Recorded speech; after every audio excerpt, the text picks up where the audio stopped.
we got to air it out. Let's air it out. So we got to air it out. Let's air it out. So how do you say that? Air it out. Air it out. Air it out.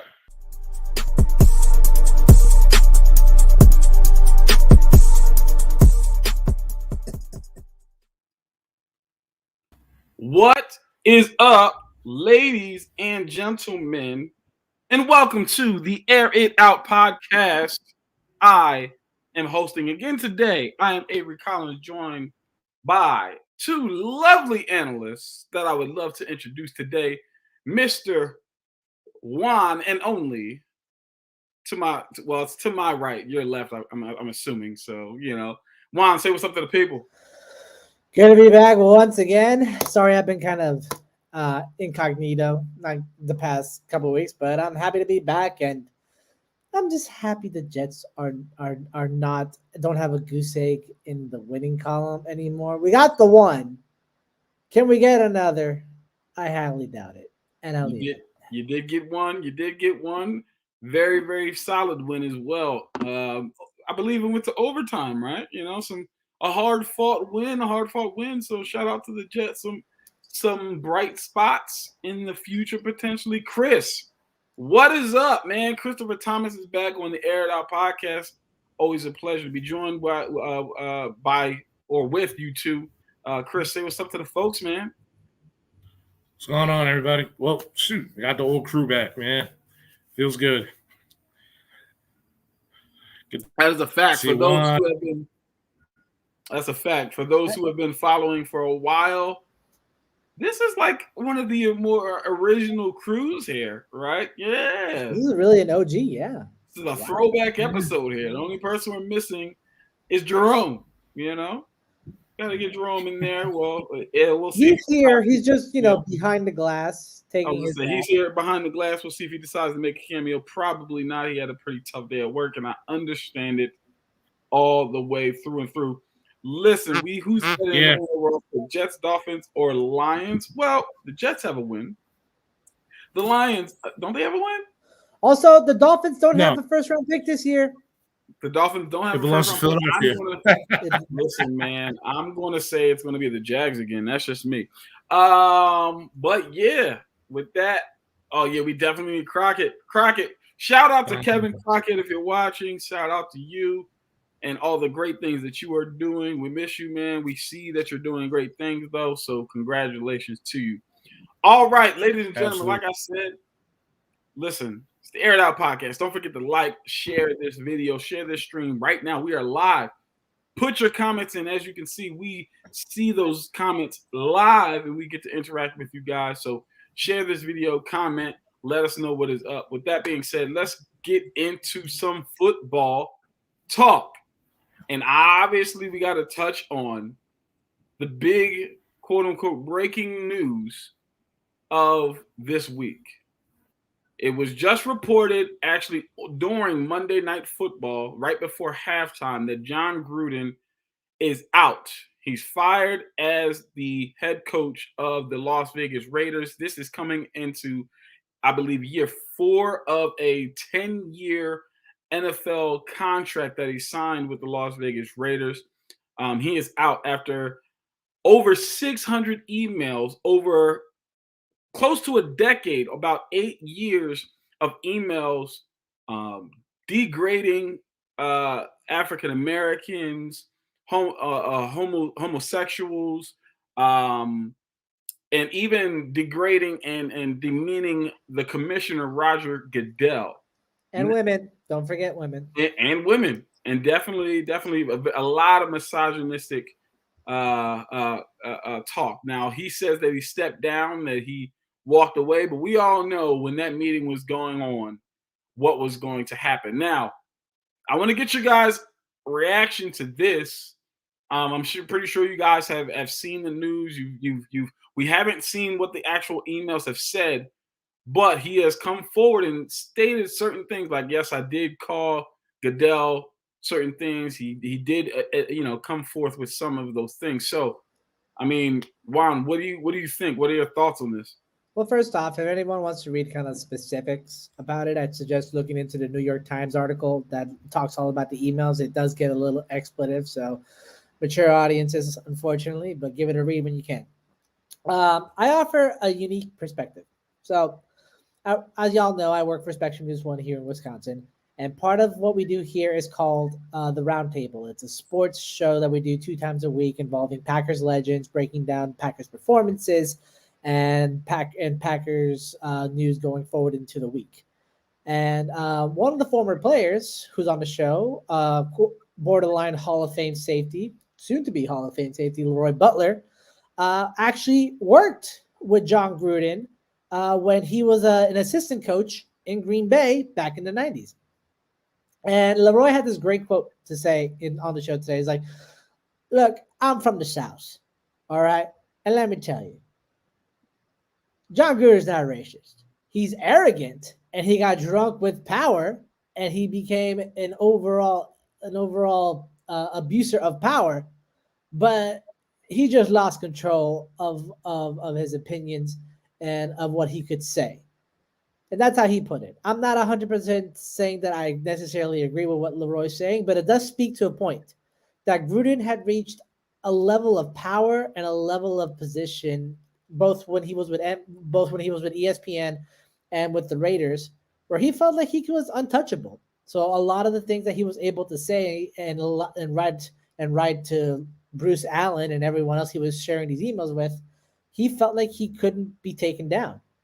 And now finally, with the Washington football team being raided by the FBI and all this information coming out, we're seeing the downfall of major figures. Right now, it's John Gruden. Recently, Adam Schefter got called out because he apparently shared an article with Bruce Allen to have him edit the story before he published it, which is by far one of the worst things you can do as a journalist, about sending the story to someone for them to edit it about it. And who knows what else is going to be falling out. Honestly, John Gruden as a coach, I have to kind of go back to what Keyshawn Johnson said. It was like he's a car salesman. He preaches a lot, but he never gets the attention. I'm 50-50 on it because I believe that there were some players that believed in what John Gruden was selling and bought into what he was giving the team. But you can get kind of the feeling that Gruden did lose a lot of people, because you can hype up everyone you want and you can be as loud and boisterous as you want, but if you're not delivering the results, then you're losing the locker room. And with this coming out and everything being said, Gruden just didn't lose the locker room. He lost everybody. Understood. Great take there. And yeah, I definitely understand the premise. Chris, talk to me. What were your initial thoughts here? Antonio Brown was all the way right. I was actually jokingly going to say that Antonio Brown was right about everything that he has post his departure, not only from Pittsburgh, but from the Raiders as well. But in all seriousness, about John Gruden, is anybody really surprised in regards to the conversations that he's been holding, not only with guys like Bruce Allen, but also throughout and all the people in the NFL? It's not really that shocking. I mean, it's kind of shocking that the fact that they're doing an investigation on Washington and he's the fall guy. Meanwhile, we still haven't heard anything in regards to Dan Snyder or anybody else from that organization in terms of the mishaps that's been going on here.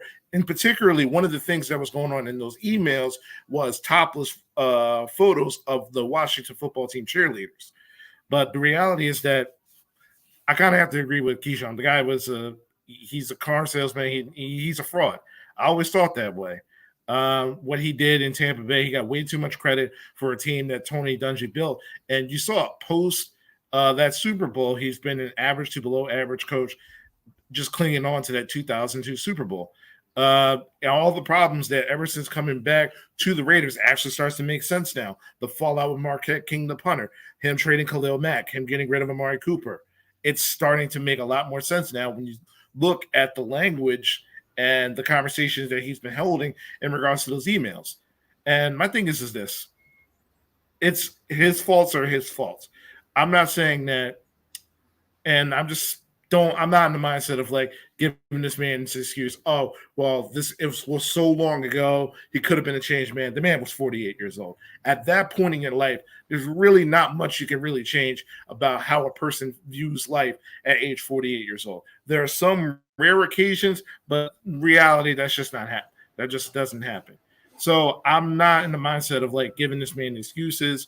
If people have, a much more personal relationship and they not to view him as like a racist or anything else, that's their prerogative because they personally know the man and I don't. But just from an outside perspective, he's deserving everything he's getting. And not to mention, he's losing sponsorships. The guy lost his rewards points. He's getting taken off of Madden 22, off of the next update. I'm just saying, good riddance. I'm sick and we said this before. The NFL is not a morality playground. We've seen domestic abusers. We've seen drunk drivers. We've seen killers. Multiple instances. Yeah, straight up killers literally allowed back. So now all of a sudden, this is the stance where they want to take. Oh, please. Gruden deserves everything he gets. But in regards to everything else, I'm like, come on, man. This is far too late for the NFL to try to get on top of this and try to make themselves look good. The NFL Cheerleaders Union actually put out a statement today saying that they want the NFL to release every email that they're getting from the FBI to the public. I'm not sure that's ever going to happen. The NFLPA is actually doing the same thing. There is a petition to get the emails out, and I understand why the players would want to know, because if there's other people in organizations, whether it be coaches, GMs, whatever, as a player, you want to know these things, especially when the league is predominantly African American at this point. You kind of want to know what you're dealing with and what you're facing. Now, in my opinion, I believe here's one of the things. Ryan Clark, ESPN analyst, stated something that I think is very, very true. He stated that when we just found out, Mom, hey, how are you doing? When we found out that John Gruden made racist remarks, there was no backlash. It's not until everything else came out, the misogynistic statements, the homophobic statements, that's when action started happening. So he said, it's clear you can be a racist in the NFL. You can be a racist and keep your job, but you can't say anything else. You can't be a misogynist. You can't be a homophobic. You can't be anything. But speak about racism, because prior to that, they said nothing about it. Now, here's the thing. I'm going to agree with Chris here. I'm not going to say that John Gruden is a racist because I don't know him. But then I'm going to disagree with Chris saying, at 48, some people can't change. I disagree. I think that is just a mindset and perception thing. But here's what I will say. What he said was racist. So, and everybody knows this, and I'm not trying to sway anybody either way, but I'm a man of faith. Scripture says, out of the abundance of the heart, the mouth speaks. What is in your heart comes out of your mouth. So if misogyny comes out of your mouth, homophobic language comes out of your mouth, racist remarks come out of your mouth, it's in your heart. It's a part of who you are. So for people to say or to try to separate the two, to me, it's kind of tough. Again, I'm not going to flat out call him one because I don't know him, and I don't know if he has changed. I don't know if there has been a change of heart, because these statements were made in previous years. He's obviously worked with African American players and co-workers as well. He's worked with. I mean, he had an openly gay player on his team, on this current roster with the Las Vegas Raiders.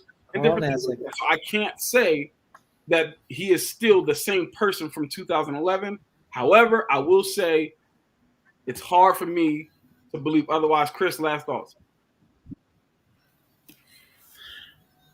Listen, in the end, it's like I kind of disagree. I'm like, if you could be racist in the NFL, yeah, you can also, go ahead and you can kill somebody in a drunk drive and still be gainfully employed. We've seen that with Dante Stallworth, and we even saw Jim Irsay with the multiple DUIs. We've seen people just completely commit assault and batteries to their significant others. We've seen it with Greg Hardy and the former Giants kicker still be gainfully employed. Like we said, for years at home with this, Avery, we've been doing this for years.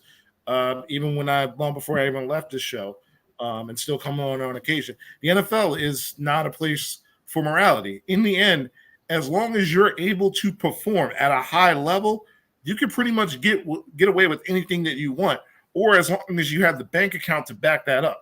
In the end, John Gruden, everything that's been coming out, let's say if this guy was like a Bill Belichick or like an Andy Reid, he probably could have gotten away with this because of recent success. John Gruden's been a run-of-the-mill average coach with just a giant name attached to himself since 2002. So that was something that he just can't run from. And like Juan said, he got drunk with power. This is very, very true. And I'll end it with this. I find it shocking that the NFL said, and I understand why, but I find it shocking that the NFL said we're going to see what the Raiders do, as opposed to the NFL. Again, and we've stated before, the NFL should have just stepped in and made the decision for them, but they did not. Going back to Chris's point that we've made on this show plenty of times, the NFL is not the standard of morality in this country. I think they hold too much power in the public eye of how things are supposed to do or how the world works. They are a business that all they worry about is the dollar bill and the product on the field. They're not worried about anything else. They're a standard. They're not the standard of morality. And to Chris's point, as long as you can perform, you can play. And with that said, we're going to transition into our next topic. Speaking of performances, we're in week 5. No, excuse me. We're going into week 6 now. And after the first quarter of the season is over, I got to ask the question. We got to ask the question. It's not whether or not they can fire a coach or not. They should have stepped in and did something. No, he should have at least been fined from the get-go. From the get-go. But anyway, we're gonna go. I mean, the NFL stepped in with Donald Sterling. Exactly. So we're gonna go into our next topic, and we're gonna talk about NFL did Jerry Richardson. There you go. We're gonna talk about our first quarter MVP. Our first quarter MVP, right? Okay, so who do you guys think is the front runner for MVP currently after the first quarter of the season? Chris, I'm going to start with you. To me, even it's though a tie. Okay, to me, it's a tie. My first pick, I'm going to give the running back a little love. I'm going to give it to Derrick Henry. Derrick Henry is literally in a situation right now and where we all looked at this Tennessee Titans offense. It should be a lot better than as it is on paper, as it is on the field. But however, Julio Jones has been hurt. A.J. Brown has been on and off the field. And when you look at the stats, he's already on 5 games alone, 640 yards, 7 touchdowns, and he's already on pace because we already know he's not a receiving back. He's on pace to already have more receptions just this year alone than any other time in his NFL career. He's literally the staple of the Tennessee Titans offense. They're in a division in which it really offers no little resistance or force. So if they get 10 wins in that division, get about 2,000 yards, get about 20 touchdowns with the extra game for him to pad his stats, that's something you really can't ignore. And it's about time. There have been really good productions in terms of running backs over the years, not named Adrian Peterson back in 2012, that should get more recognized in regards to MVP. At this point, it's just a quarterback award. In my opinion, they should just do something like the MLB. Like we have a Cy Young Award winner and we have an MVP. Cy Young is just strictly for pitchers. So we have like an award system for just quarterbacks. And then MVPs, we can look at, running backs, we look at receivers. Heck, even offensive linemen. Because when we look at like some years, like Quentin Nelson is dominant, Zach Martin, everybody else, they definitely deserve, those props in terms of what they do in terms of the offensive line. They don't get that much credit. But my second one is definitely Justin Herbert. I agree with Jerome. 13 touchdowns, 3 interceptions. His completion percentage is up at least 1% this year. Quarterback rating is significantly up. Chargers have done everything that they can in terms of building an offensive line behind him to make sure that he's able to throw the football. The addition of Rashard Slater in the draft, getting Corey Lindsey. Keenan Allen's finally healthy. Mike Williams is a deep threat. Jared Cook, Austin Eckler, and he is letting that ball fly. And not to mention, these guys are 4-1 right now. Who would have ever thought that 5 weeks into the season, the Chargers will be comfortably standing alone on top of the AFC West? Nobody. I like it. I'm not mad at that. I love the comparison, this Cy Young and the MVP. Quick question to you, Chris. Who would you name the Cy Young award after? Would it be Tom Brady, Peyton Manning? Would it be, Joe Montana? How would you phrase that award? Listen, to much of my chagrin, it has to be the Tom Brady Award. 7 Super Bowls, the amount of stats that he's accumulated number one in pretty much every single statistical stat line, and not to mention the continuity, and not to mention the longevity. The longevity has to matter at the quarterback position. The fact that he's playing 44, he just threw 5 touchdown passes last week against a really vaunted Dolphins defense, and it has to say something. So it's either Tom Brady or the Award. I'm going to go with the Peyton Manning Award, and here's why. It's about the MVP, the most valuable quarterback, and Peyton Manning broke the record for the most valuable player award in his career, which, again, quarterback award, I would give it to Peyton Manning for that reason alone. Juan, I want to hear who you would pick, and then we'll talk about your MVP. In terms of renaming the award, I'm going to have to give it to Tom Brady, honestly. You guys! Boo! Boo! Because, in all honesty, the most consistent there's the most consistent player in the NFL in the last 20 years has been Tom Brady. Consistent in his performance, consistent in showing up to bring his team to where they need to go, and just overall being the alpha leader of the NFL. He's been an example of how much dedication, how much sacrifice, and how much it takes to be where he is today. I mean, for God's sakes, he is 43 years old and leading the NFL in passing yards and touchdowns, which is absolutely insane to think about. All right, I'm giving credit where credit is due. I love Peyton Manning. He'd be a close second, but I'd put Tom Brady. But Tom Brady is not my MVP this year. No. Actually, I'm going to make someone who is always a current collaborator on the show very happy with my MVP pick. Mr. Darren Braxton, I hope you're watching because Lamar Jackson's my MVP this year. And the main reason why is because the Ravens are Lamar Jackson. Lamar Jackson is the Ravens. He has single-handedly been their biggest offensive outputter this year. Through 5 games alone, Lamar Jackson is top 5 in passing yards and top 8 in rushing yards in the league. I can't remember the last time something like that's happened. In fact, I don't think it's ever happened. Not even Michael Vick got that close. And at the pace that Lamar is going, first of all, he's averaging 303 passing yards per game. Now, the stats may be a little inflated after last Monday's game against the Colts. Nevertheless, this shows that Lamar is evolving into being a good passing quarterback. Not a great one, but a good one. A great one would be if he hits 4,000 this year and then rushes for 1,000, which I think he can do. If the amount of times he has to run to try to keep a play alive, as well as just make a downfield pass to Hollywood Brown, provided he doesn't drop the ball, of course. Lamar is doing it all. And what a most valuable player, what's supposed to be a player that has the most value to their team.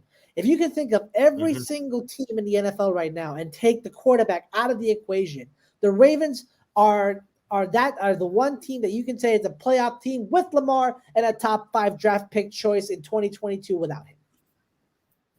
Okay. I'm not mad at that at all. I'm actually not mad at that at all. He's definitely been playing phenomenal football. He's been playing out of his mind. And like you said, just being that dual threat, being top 5 in passing yards, top 8 in rushing yards, that is phenomenal. I mean, and he's literally a game changer. So I like that. I wouldn't be surprised if he wins it. But you're both wrong. Okay? Now I'm going to give my honorable mentions here. The honorable mentions I'm going to go with are 1, Rashawn Slater of the Chargers. Okay? I know. But the way he's been playing has been phenomenal. He has literally changed the offensive line of the Chargers. He has literally protected Justin Herbert's backside so that he's able to throw the football around the field the way that he's doing. So shout out to him. He's an honorable mention. I think linemen need to be more recognized in that regard for the MVP. Number 2 honorable, Justin Herbert. For all the reasons you guys said, Justin Herbert is playing phenomenal football right now. He's got Mike Williams coming into he's going to get Mike Williams paid. He's going to get Mike Williams paid. So shout out to him. And then number 3 is Lamar Jackson. Lamar Jackson is number 3 as my honorable mention because Lamar is playing phenomenal football. Oh my goodness. Didn't I call that or nah? It was someone else. Boo. Anyway, so Lamar Jackson is in my honorable mentions. He's not in my top 3 because the guys above him are just doing it. Starting with number 3, Thomas Brady, 43 years old. There's no way he should be playing this good. I know, guys. He's got Tristan Wirfs at right tackle, who's probably the best right tackle in the game. He's got Leonard Fournette running the ball and catching the ball at the backfield. He's got a ton of weapons on the outside. Tampa technically doesn't have a running game. That's why Tom Brady's had to pass it so much. I mean, but when Leonard gets his motor going, he's hard to bring down, and that's the point. And then obviously Tom Brady just throwing the ball all over the field to all of those weapons. Antonio Brown making a resurgent. Goodness gracious. Mike Evans and Chris Godwin. If it's not Mike Evans 1 week, it's Antonio Brown in the slot. Then it's Gronk, and then it's Chris Godwin. So many weapons. So I understand it, which is why he's at number 3. Number 2, Josh Allen. I know. You guys are seeing what this guy is doing. He's playing phenomenal football right now. And here's the crazy part. He's doing it every single way. He's winning football games. He's not just dependent on Stephon Diggs this year. We're seeing Diggs' numbers actually down from where they were last year at this time. My fantasy team doesn't appreciate that. He is doing his thing. So shout out to Josh Allen. But number 1, his team is undefeated. Kyler Murray is killing the game right now. He beat the Rams, who, again, prior to that game, I thought the Rams were the best team in the NFL. When I say he did it in a way, and here's the thing about it is, DeAndre Hopkins got taken out of that game. It didn't matter. He literally was like, I'm going to do what I do. I'm going to run the football, and you can't stop it. I'm going to throw the football, and you can't stop it. Our defense is going to give up a ton of points, and it doesn't matter because I'm going to put the team on my back, and we're going to win the football game. Right now, it's Kyler Murray. I'm sorry. The only undefeated team left in the NFL, MVP for me, has to go to him.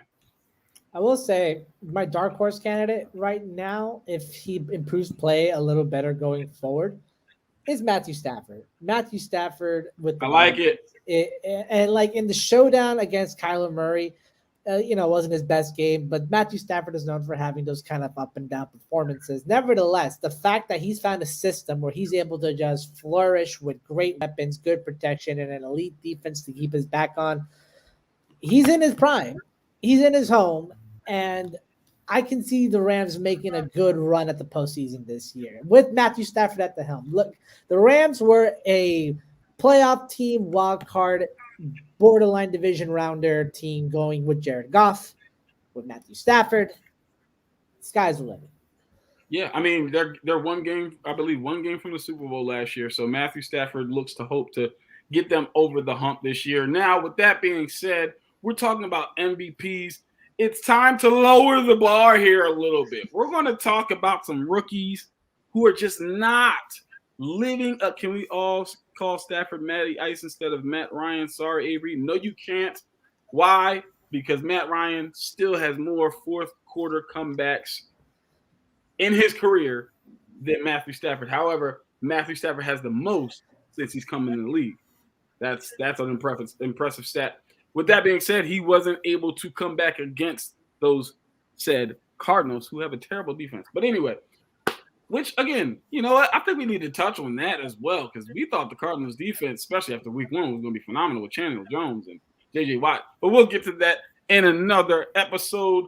We're going to talk about the rookies here. The rookies that have just not been living up to expectation. They've just been literally, falling to the wayside. And Juan, I'm going to start with you. Talking about your struggling rookies. Who's that number one guy that, you're like, man, he was supposed to be it. Oh, Avery. I don't have one. I have 5. 5 of them. All right. Give me 3. Only give me 3 because too bad I got 5. It's all 5 first round rookie quarterbacks. All 5 of them. 5 of them. All 5 of them.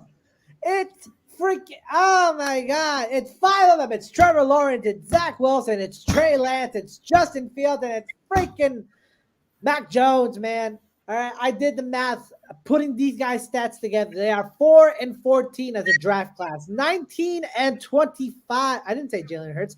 I said 19-25 in the touchdown to interception ratio, and only 2 of them have cracked 1,000 yards for the season. Granted, Justin Fields has only seen action in 2.5 games, and Trey Lance just made his first start this week. Nevertheless, it's been a pitiful performance out of what are supposed to be first-round talents, okay? Trevor Lawrence has done his best to try to elevate the Jaguars to at least a competent level of play, but he is just not doing that great. The offensive line is not doing him any favors. His weapons are dwindling, to say the least. Not to mention when he lost DJ Chark earlier in the season and Urban Meyer. Man, we can do a whole episode on how much of a failure Urban Meyer is right now. Zach Wilson, he is looking incredibly underconfident in the pocket. His line is hot and cold going into every week. He's supposed to have better receivers than Sam Darnold did as a Jet, but they are just dropping every ball that's coming their way. Not to mention that the defense has just been, it's been steady, but it's not been elite enough to keep the Jets in games. Mac Jones, still inconsistent.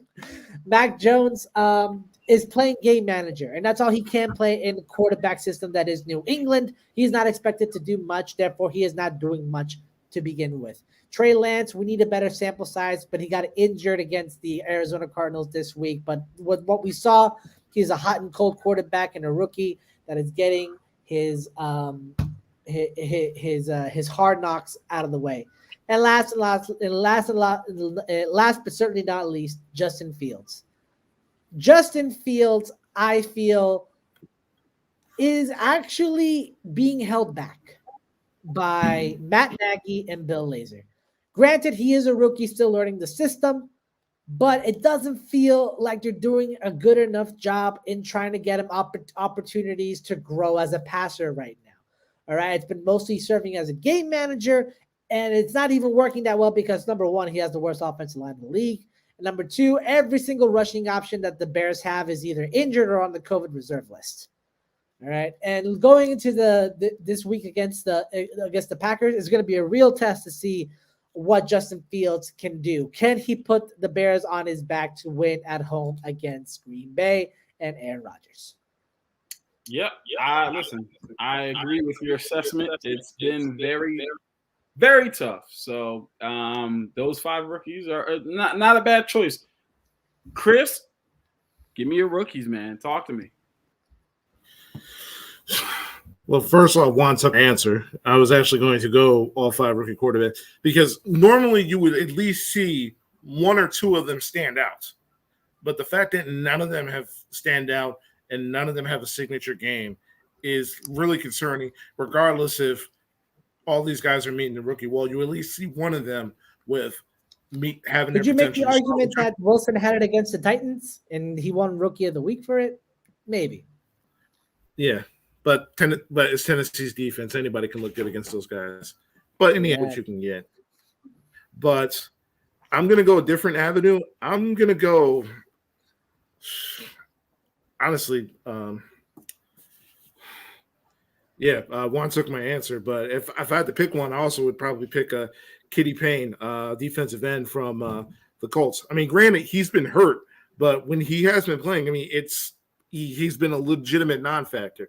And, like, the fact that you also got DeForest Buckner on that defensive front and you still can't win your one-on-one matchups or get any sort of pressures or hits, that's a little concerning, especially considering the fact that even though this draft class wasn't that high when it comes to, getting pass rushers, but you can't even get squeeze one out. That's really concerning for me.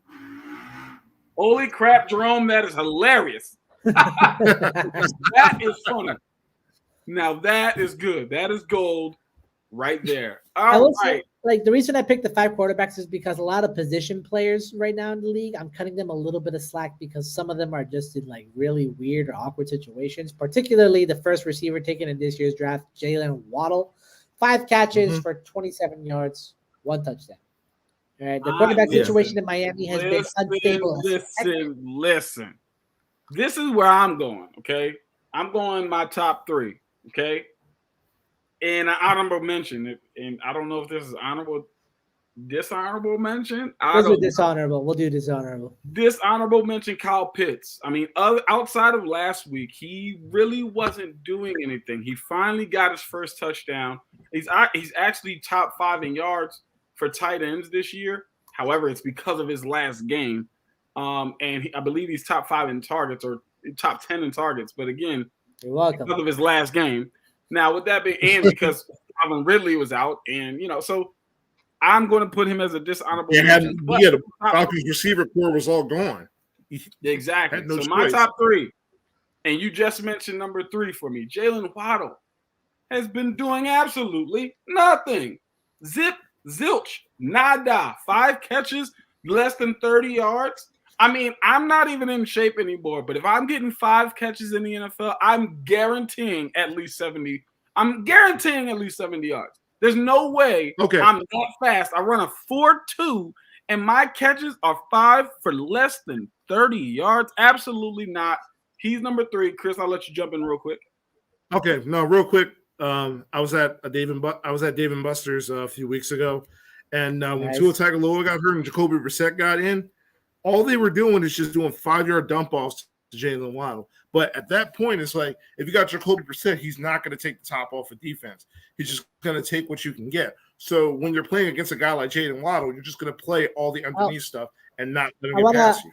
I want to beg forgiveness. I got the stats wrong here. 36 catches, 231 yards. I was going to say, what? 5 catches with less than 30 yards? Absolutely not. Oh, my goodness. The best statistical rookie running back in the league is Kenny Gainwell, according to PFF, as a backup on the Sirianni offense. Jerome, I understand your pain. I get it. All right, number 2. I'm going to stick with that team that Jerome just mentioned, Devontae Smith. Devontae, what's going on, Playboy? I get it. I understand your quarterback is Jalen Hurts. I understand it. Jalen Hurts, I'm not putting all the blame on you because you're down already 3 linemen. We're not even halfway through the year, so I understand it. And number 3 reason I'm not blaming full Jalen Hurts is because of your coach, and the play calling has been completely abysmal. It's been really bad. Miles Sanders, 2 carries. What in the world? So I'm not going to put all the blame on Devontae Smith or Jalen Hurts, but Devontae Smith, you got to step it up. You got to show us why you were drafted so high. Go ahead, Chris. He also had at least 5 touchdowns called back via penalty. Exactly. Now, number 1, I'm sorry, Juan, but Zach Wilson has been booty butt cheeks. He's been bad. He has not been good. I mean, the turnovers are just insane. They're sick. Now, granted, he's a rookie, so you would think, okay, this is him getting it all out of the way. Let's not forget, Peyton Manning threw over 20 his first year. So I'm not going to lean too much into the turnovers. But like you said, his comfortability in the pocket has been horrible. And the offensive line hasn't been the worst in the league. He's had time. That's it. It's hot and cold. Exactly. His receivers are showing they can get the ball and catch the football. Maybe they don't create a ton of separation. They don't have a lot of speedsters. Occasional drop. Smith is on pace to have a better rookie year than D-Jack, the best rookie wide receiver the Eagles ever had. That's not saying much. Anyway, I think that Zach Wilson needs so much more help or so much more grasp of the offense. I'm not sure which one it is because you can see all the tools. He's got a cannon for an arm. He's athletic. He can make any throw on the field. He can throw it on a rope, all of those different things. It's something that is missing, and I'm not quite sure what to put my finger on. I'm just so unsure. As a Jets fan, I'll say it like this because I've watched this team. I've heard every podcast. I've analyzed everything. It's confidence. It is confidence in this kid. He is missing he's missing short screen passes and slant passes. He is not putting the ball in the right place, and he's double taking on what receiver to throw to because he doesn't know what open in the NFL is right now. All right. In BYU, he was tearing it up. He was showing comfortability in the sickest throws possible and the most basic ones too. Now that the pass rushers are faster, now that the offense has to be digested at a quicker pace, now that he has to throw the ball in under 2 seconds instead of having to run outside for over 4, he has to catch up with the game. Does that mean so? This year being what it is, he has to get through it, and I'm hoping that year 2 he can come out a better quarterback. But I can honestly say if you made the bet that he'll break the rookie interception record this year, you're in good hands. Yeah, man, it's definitely tough. As far as the reason I said that, Jerome, it wasn't because of Desean Jackson. That's the only one that's notable that you can pick out of as far as rookie receivers for the Eagles is Desean Jackson, and he ran a 4.3, and he had somebody who could put the ball down the field, and again, there's not too many other receivers that you can say that about. And from that franchise, plus he didn't even get over 1,000. Not to say that he should have, quote unquote, got over 1,000, but I mean, Odell got 1,200 in less than 16 games. I will say, I had just one more thing. One more rookie to add there. Tackle Alex Leatherwood with the Las Vegas Raiders. The man has been doo-doo as a pass blocker. He's been a decent run blocker, but remember when we all went down to the Senior Bowl and we were all looking at all these prospects and like kind of analyzing everything? Yeah. I remember Jack and we were talking about Leatherwood and how he's more fitted to be a decent guard than he is a tackle. He's undersized. He's slow with his hands, and it's showing that he is not able to protect the left side of Derek Carr. All right, move him in the guard. Find a tackle in the draft. I'm sorry. I couldn't agree more. With that being said, we're going to move on and get into our last topic of the day. And our last topic is our game picks, the aired out game picks. You already know what it is. Let me go and bring up the current records here. All right, so this week, Darren went, I'm going to go in reverse order here. Darius, Juan, and Jerome all went 10-6 this week. I went 11-5, and Darren blew us out the water, going 13-3. He completely demolished us. A phenomenal week for Darren. Shout out to him not being on this week, as well as Darius. Shout out to you guys. So the current records stand as follows. Darius, man, you got to pick it up, man. You're in last place, 44-37. Got to pick it up there, guy. Got to pick it up. Darren, with that phenomenal week, you've bumped yourself up, still in third place, though, to 48-33. 48-33 is Darren. And me and Juan are now tied because I got that one win on you, Juan. That one win. We're tied 50-31. apiece. So we are now. So technically, Darren is actually in second place. So we are tied for first. So 50 and 31.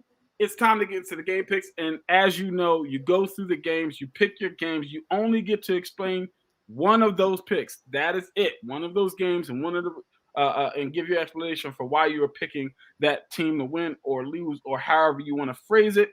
And I'm going to start with you, Chris. Chris, let us know your game picks, and we'll get it going. All right. Speaking of which, I was almost close on my take. Then I said the Colts were going to win. I said there was a reason. I was close on two of those takes. I said I had a feeling the Colts were going to win. And honestly, if it wasn't for a last-minute hiccup, the Colts win that game. I also said if the Eagles run the football, they'd win the game against the Panthers. And what happened? Boom. But let's go. Chris, give me your game pick. All right. I'm going to make my picks, and then I'm going to have to dip out of here. Thursday night game. I'm kind of already wearing the jersey. I really don't have an explanation why, but I got the Eagles with an upset over Tampa Bay. So if you want to make some money and if you actually want to believe a crazy man with a wild beard and a Brian Dawkins jersey, then by all means, don't blame me if you lose your money. The rest of the picks. Dolphins over Jaguars. I'm going to go with the Miami Dolphins. I'm actually going to go with Jacksonville, actually. I feel like this is going to be the game where Trevor Lawrence finally pieces it all together. The Dolphins are just an absolute mess, especially ever since Tua Tagovailoa went down.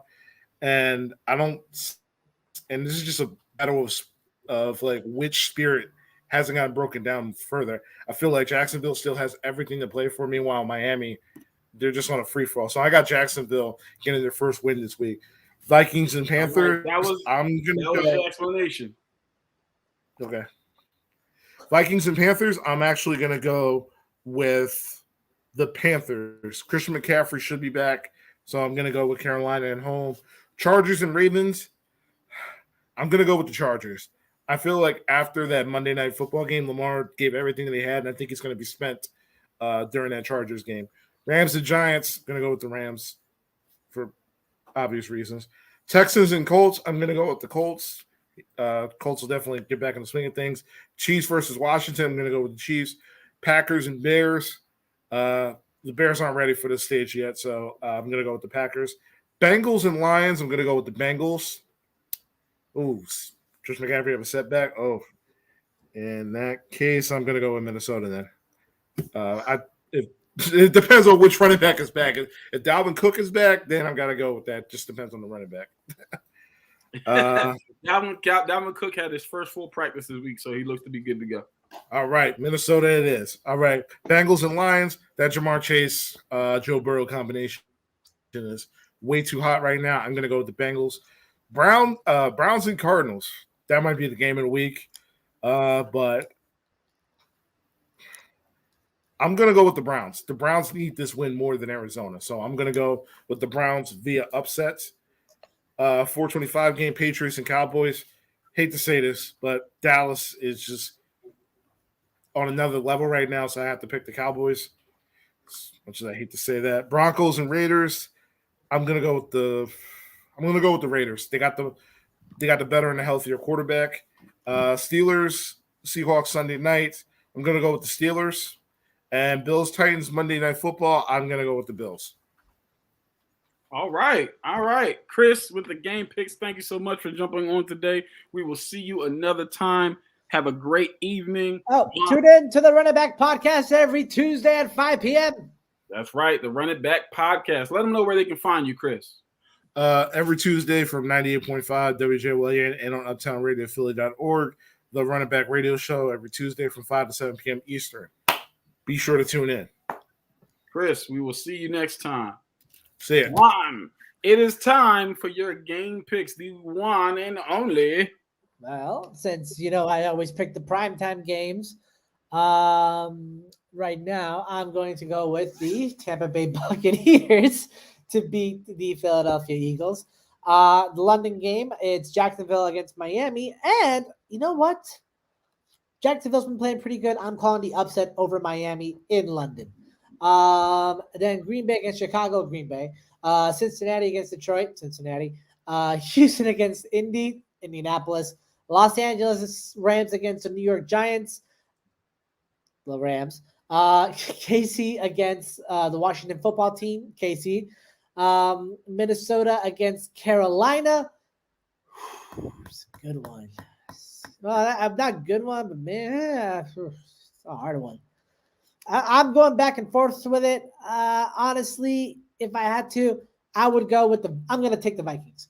And then after that, this one I'm going to unexplain later, so I'll leave it for last. So I'll just skip over to Arizona versus Cleveland.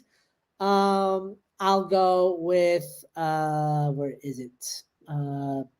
Yeah, I'll take Arizona. Las Vegas against Denver. I'm going with Vegas. Dallas against New England. Dallas. Seattle versus Pittsburgh. And I'm not gonna say and then for Monday night I'll go with the Buffalo Bills there. Now the game I left out is the one I want to talk about the most, which is the Baltimore Ravens against the Los Angeles Chargers. Both teams 4-1 coming in, and honestly this feels like a potential AFC championship matchup right here. All right, we can say this about a lot of the teams that played this week, even with the Chargers against the Browns. But this one feels a little bit more legitimate. The question is, which team is going to show up for Lamar Jackson?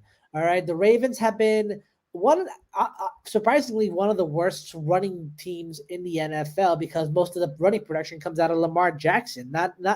It's been a carousel of running backs in the Ravens' backfield, and not to mention their offensive line hasn't really been doing a great job at pass blocking. Defense, similar story. They've been letting in these huge leads to their opponents, only for Lamar to have to fight back in 4 of the last 5 games that they've played in. It's been a comeback upon comeback upon comeback, and it's going to be a tough thing for Lamar Jackson to try to pull out. Meanwhile, Justin Herbert, first off, playing with a top 10 defense in the Chargers. Playing in a top 5 offense. You got Mike Williams on one side. You got Keenan Allen on the other. You got a killer running back in Austin Eckler, an offensive rookie of the year candidate in Rashawn Slater. And you got Joey Bosa tearing quarterbacks apart. I honestly have to go with the Chargers. I have to take the Chargers. I just feel like they're the better overall team. There's much more support around Justin Herbert than there is for Lamar Jackson right now. And I'll even give a score prediction. I think they're going to keep it high scoring, close. I'm going to say Chargers 34, Ravens 30. All right. Solid game picks. I'm not mad at it at all. I like it. All right. So time for my game picks. Starting with tonight's game, Buccaneers versus the Eagles. I believe that it's going to be the Buccaneers in a blowout. I believe it's going to start slow, make the adjustments, and then Buccaneers are going to get busy on the Eagles, unless this is one of those, hey, we already know we got this game in the bag. Let's test out some stuff to get out. They might look at it like a practice game, like this is really practice for us. So basically, like against Miami. Like an extra practice this week. But we'll see. We'll see how that plays out, but I got the Bucs tonight. Dolphins versus the Jags. Ooh. I'm going to go with the Dolphins. I think the Dolphins win that game. Packers versus the Bears. Bears just beat the Raiders. But I'll go with the Packers. Bengals versus the Lions. Until the Lions decide they're going to win a game, I'll go with the Bengals.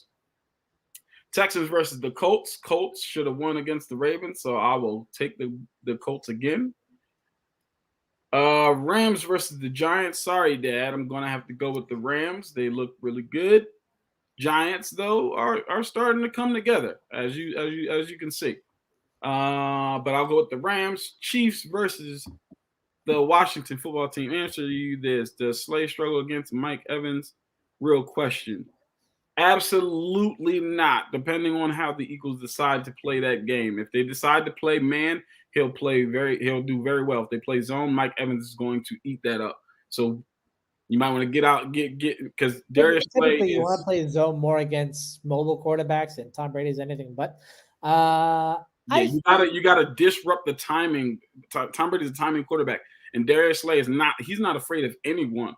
there's not one receiver in the game that puts fear in his heart. So Darius Slay and man, hey, sorry, Pop. I'm sorry. All right, you can crash at my place. I'll pack the car and head to Wisconsin. But yeah, so Chiefs versus Washington. I'm actually torn with this one, to be honest. The Chiefs have just not been looking good this year. The offensive line is obviously the weak point, and we know what the strength of Washington's defense, what Washington's team is their defensive line. But I'll go out on a limb here, and I'll go with the Chiefs. Vikings versus the Panthers. I think the Panthers have shown us that they were kind of flukish this season without Christian McCaffrey. So if the reports are true that he has had a setback and may not be available for this game, I'm going to go with the Vikings here. Chargers versus say that again. Next debate: should that Christian McCaffrey contract, was that a good idea? Very good idea. I mean, when he's on the field, he's absolutely phenomenal. And this is it's the good thing about Christian McCaffrey. They're not season ending. They're nagging things. So that just means you got to get back in the weight room, right? If you get back in the weight room, some of those things can kind of get avoided. Also, if you look at last year, he actually could have played, but they weren't playing for anything, so they shut him down. There's a difference. So the last 2 years, I can't say that he's been injury prone. And again, this is an early injury, so hopefully it doesn't nag him throughout the year. Vikings over the Panthers. Chargers, Ravens, I'll save that one because I'll talk about that one as well, Juan. Cardinals versus the Browns. I'm almost inclined to lean with Chris here and go with the Browns. My heart, my gut is telling me to go with the Browns. But again, the Cardinals are undefeated right now. So until they lose, I'm not going against them. Raiders versus the Broncos. Well, we all know the debacle that's happened at the Raiders helm. So I'm going to go with the Broncos here. I think Teddy Bridgewater should be back for this game as long as I believe it was clearing concussion protocols. I think his injury. Hot take Thursday. Eagles going to win the turnover better tonight. Slade will get another pick, making 3 in 2 weeks, and the Eagles still lose. Jerome, I can agree with that.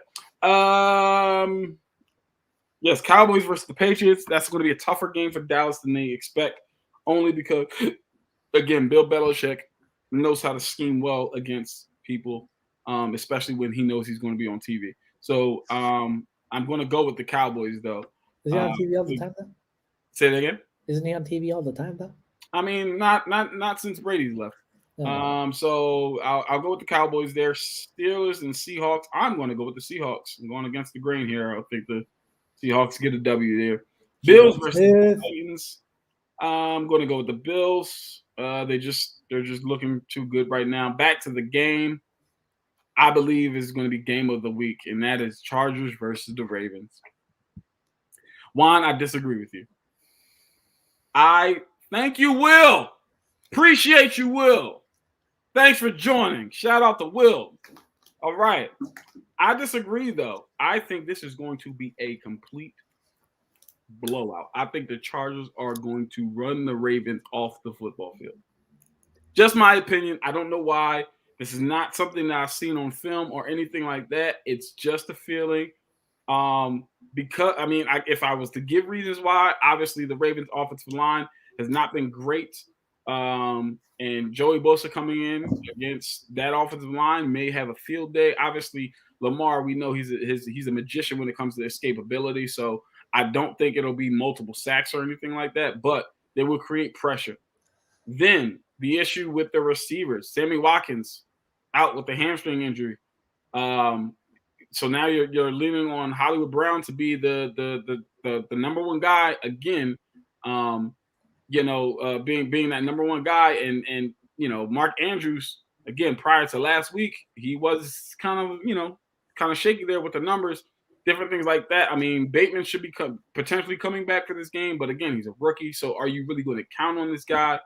So those are my questions there. And defensively, I mean, and then, just to your point as well, on the offensive side, their running game has just been almost non-existent outside of Lamar Jackson, right? The stable. I mean, you got Devontae Freeman in one series, you got Latavius Murray and the other series, you got Tyus Williams coming in another series, and now Le'Veon Bell has been it's activated. It's so many different moving parts back there. I mean, and then on the defensive side, how do you contend with an injured secondary? How do you contend with all the weapons that the Chargers have right now, especially with the way that Justin Herbert is spreading the ball around? Jared Cook, Keenan Allen, Mike Williams, Austin Eckler off the backfield. They're really, really good right now. And to me, I think that I think this is a statement game for them to make a statement and say, listen, we get it. We get the Ravens. We understand it. We get the Bills. We get it. We already showed you what we can do against the Chiefs. It's time for us to show you guys that the AFC, it might have to run through us. I think this is a statement game for the Chargers, and I'm going to give the Chargers the win there. I think it's going to be pretty ugly as well. So that's just my opinion, and that's where we're going to go into our last topic of the day. We're going to make this quick because we've been on for about an hour, Juan, and we want to get ready and prepped for Thursday night football. I gotta get dinner, my guy. Honestly. Yeah, you know what I'm saying. So, all right, so we're gonna jump right into a hot take Thursday. Juan, give me your hot take. Let's go. Oh man, hot takes. Why is there so much pressure? You know, I know you say that that New England that Bill Belichick schemes well, especially when he's on TV. Which I still don't think it makes sense, but I think I get you. But the return of Dak Prescott has been phenomenal for the Dallas Cowboys. I'm surprised we didn't mention him in our MVP talks when we were doing it earlier today. Comeback player of the year without question. Absolutely. So with that being said, despite having Mills, Jackson, no more Stephon Gilmore though. Like a pretty good secondary for New England to have right now. I say that CeeDee Lamb, what's his name? Frick! I'm losing my thing. All three of the top: Amari Cooper, CeeDee Lamb, and Terrence Howard? No. Wow, that's a throwback. And it wasn't even oh my goodness. It wasn't even Terrence. But goodness gracious. Howard? Oh my goodness. Hold on. Oh, thank you for noticing. My hair like Juan. Nah, that's facts. That's facts. But it's Amari Cooper, it's CeeDee Lamb, and it's Michael Gallup. Yeah, they're all going to go over 100 yards this game. Each one is going to have a 100-yard performance against this New England Patriots. Three. 300 yards, one per receiver. Wow. Oh, wow. Has that been done in the NFL before? We got to look that up. I'll look it up later, but I'm calling it. I'm calling it right here. Because Mike McCarthy is trying to shed the notion that he was a mediocre coach who just had the greatest quarterback of all time up in Green Bay. This is going to be his prove-it game against who is arguably the greatest NFL coach of all time. All right. I like it. Mine is kind of spicy. I don't know if it's fully spicy, but I'll leave it with this. Odell Beckham, 3 touchdowns, outplays DeAndre Hopkins, goes over 150 yards. DeAndre Hopkins doesn't even get 100. That's my hot take for this week. Ladies and gentlemen, it has been the Air It Out Podcast. Thank you so much for joining on with us. Sorry that we ran over. I mean, we had a lot to talk about, and we had a lot of opinions, and there was a lot that was going on. And I was back with the old crew, Juan and Chris Thomas. It was just good stuff, all nostalgic and whatnot. But thank you all for jumping in. Thank you for everybody who came in on the chat. Thank you for everybody who liked and shared this video. And if you haven't done so, please do so. Don't forget to follow us on all your social media platforms. That's Facebook at Inside the Hashes, Instagram at Inside the Hashes, Twitter at Inside Hashes. And please check out the website, www.insidethehashes.com. You can find all of our content there. There's blogs, gamings, player interviews, podcasts, all of those things. And please, please, please check out our YouTube channel and turn on the notification button. Subscribe as well. For Juan, the one and only, I'm Avery Collins. This is the Air It Out Podcast. Go enjoy some Thursday Night Football. Matt Ryan, Stop patting the football before you throw. We can see it coming a mile away.